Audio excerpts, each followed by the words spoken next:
ഇത് ഓടിക്കാൻ നല്ല സുഖമാണ്. കാറ് പോകുന്ന പോലെ പോകും. ഡ്രൈവർക്ക് യാതൊരുവിധ സ്ട്രെയിനും ഇല്ല ഈ വണ്ടി ഓടിക്കും. അതുകൊണ്ട് ഒരു വിരലുകൊണ്ട് തിരിക്കാം വണ്ടി നല്ല സ്മൂത്തായിട്ട് നല്ല സ്പീഡിൽ പോവേ. ഈ ക്യാമറ ഡ്രൈവറെ സെൻസ് ചെയ്യാനുള്ളതാണ്. ഡ്രൈവർ ഉറങ്ങിയാൽ ഇത് അടിക്കും. പിന്നെ ശ്രദ്ധ പോവുക, അങ്ങോട്ട് തിരിഞ്ഞു നോക്കുക, പിന്നെ മൊബൈൽ ഫോൺ എടുക്കുക പോക്കറ്റിൽ നിന്ന്, ഇതെല്ലാം ഫോട്ടോ ആയിട്ട് വരും. നടപടി ഉണ്ടാവും. പിന്നെ കർശന നടപടിയുണ്ട്. അവരെ മാറ്റി നിർത്തും.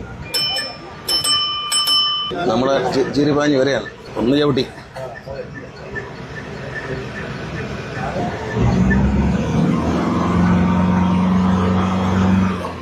ഈ ക്യാമറ ഡ്രൈവറെ സെൻസ് ചെയ്യാനുള്ളതാണ്. ഡ്രൈവർ ഉറങ്ങിയാൽ ഇത് അടിക്കും. ഇതിൽ ഒരു അലാറം കേൾക്കാം. ഡ്രൈവർ ഉറങ്ങിക്കഴിഞ്ഞാൽ ഡ്രൈവർ കോട്ടോ വിടുകയോ കണ്ണടയ്ക്കുകയോ മൊബൈൽ ഫോൺ എടുക്കുകയോ ചെയ്താൽ അലാറം ഇവിടെ അടിക്കും. ഈ അലാറം ഇവിടെ അടിക്കുന്നതോടൊപ്പം തന്നെ ഇതിൻ്റെ ഫോട്ടോ കൺട്രോൾ റൂമിലേക്ക് പോകും. അപ്പോൾ ഏത് ഡ്രൈവറാണ് അത് ചെയ്തതെന്ന് ഇതിനകത്ത് റെക്കോർഡ് ചെയ്യുകയും ചെയ്യും. ഇതിനകത്ത് വൈഫൈ വഴി കൺട്രോൾ റൂമിൽ ഇതിൻ്റെ ഓപ്പറേഷൻ ചുമതലയുള്ള ഉദ്യോഗസ്ഥൻ്റെ ഫോൺ നമ്പറിലേക്ക് പോകും. ഫോണിലേക്ക് കാണാൻ പറ്റും ഈ ഫോട്ടോ. അപ്പോൾ അതുകൊണ്ട് ഞാനങ്ങനെ ചെയ്തില്ല എന്ന് നിഷേധിക്കാൻ പറ്റത്തില്ല. വളരെ കൃത്യമായി മോണിറ്റർ ചെയ്യാൻ പറ്റും. അതുകൊണ്ട് ഈ വണ്ടിക്ക് ആദ്യകാലങ്ങളിൽ ചില തട്ടുമുട്ടൊക്കെ ഉണ്ടായിരുന്നെങ്കിലും പിന്നീട് അത് വളരെ ശുഷ്കാന്തിയോടെയാണ് ഇപ്പോൾ ഡ്രൈവർമാരത് ഓടിക്കുന്നത്. നടപടി ഉണ്ടാവും. പിന്നെ കർശന നടപടിയുണ്ട്. അവരെ മാറ്റി നിർത്തും. അങ്ങനെ വരില്ല. എന്താണ് നിങ്ങൾ ഇന്ന സ്ഥലത്ത് വെച്ച് ഇത്ര മണിക്ക് ഉറങ്ങിയെന്നൊക്കെ അറിയാൻ പറ്റും. ഒരുപാട് കേസ് പിടിച്ചിട്ടുണ്ട്. അങ്ങനെ സ്ഥിരമായി അങ്ങനെ വരുന്നവരെ മാറ്റാറുണ്ട്. പിന്നെ കണ്ടക്ടർക്കും അറിയാമല്ലോ. അടുത്തിരിക്കുന്ന കണ്ടക്ടർക്ക് ഇവിടെ ഇരിക്കുമ്പോൾ ഈ അലാറം അടിക്കുമ്പോൾ ഡ്രൈവറുടെ ഉറക്കം തൂങ്ങുക എന്തെങ്കിലും ചെയ്യുന്നതിന് അറിയാൻ പറ്റും. യാത്രക്കാർക്ക് കേൾക്കാം ഈ അലാറം. അല്ല, ഇതിനകത്തൊരു അലാറം. സ്റ്റോപ്പ് കുറഞ്ഞാലേ ആൾ കയറുള്ളൂ. എല്ലാ സ്ഥലത്തും നിർത്തി ആൾ കയറില്ല.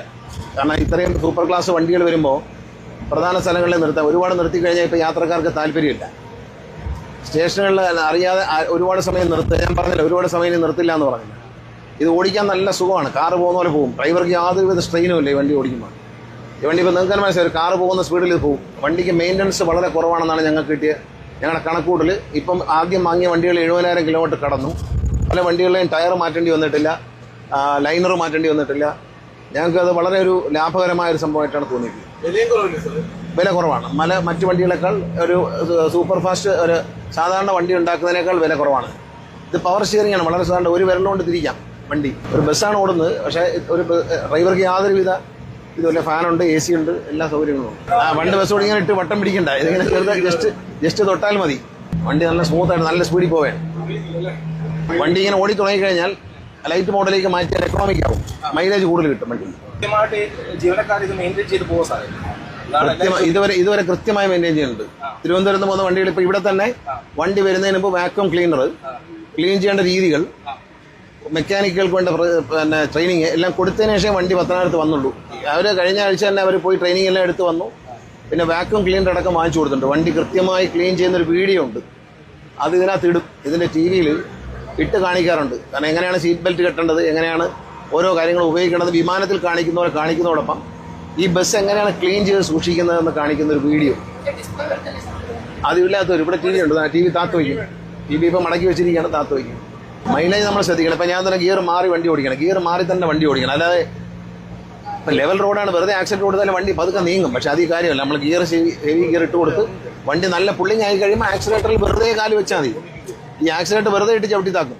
അങ്ങനെ ചവിട്ടി താക്കരുത്. കാരണം ആക്സിഡൻറ്റ് പുറത്ത് ജസ്റ്റ് കാലൊന്ന് റെസ്റ്റ് ചെയ്യപ്പെടുള്ളൂ. അങ്ങനെ ചവിട്ടി താത്ത് മൈലേജ് കളയുന്ന ആൾക്കാരുണ്ട്.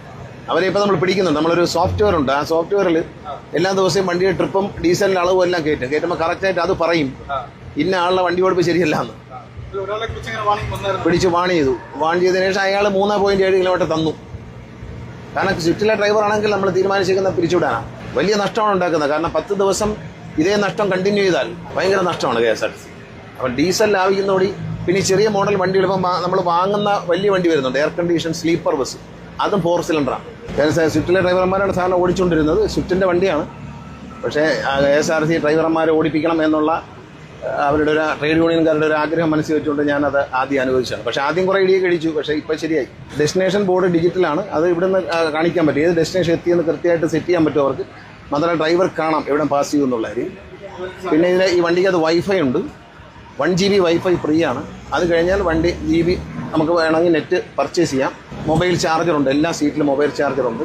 ദീർഘദൂര സർവീസിൽ വളരെ നല്ല വിജയമാണ്. ഇതുവരെ ഇറങ്ങിയ 10 വണ്ടികൾ ഇപ്പോൾ റോഡിലുണ്ട്. 3 വണ്ടികൾ ഇപ്പോൾ വരെയാണ്. ഈ 10 വണ്ടിയും ഒരു വിജയം തന്നെയാണ്.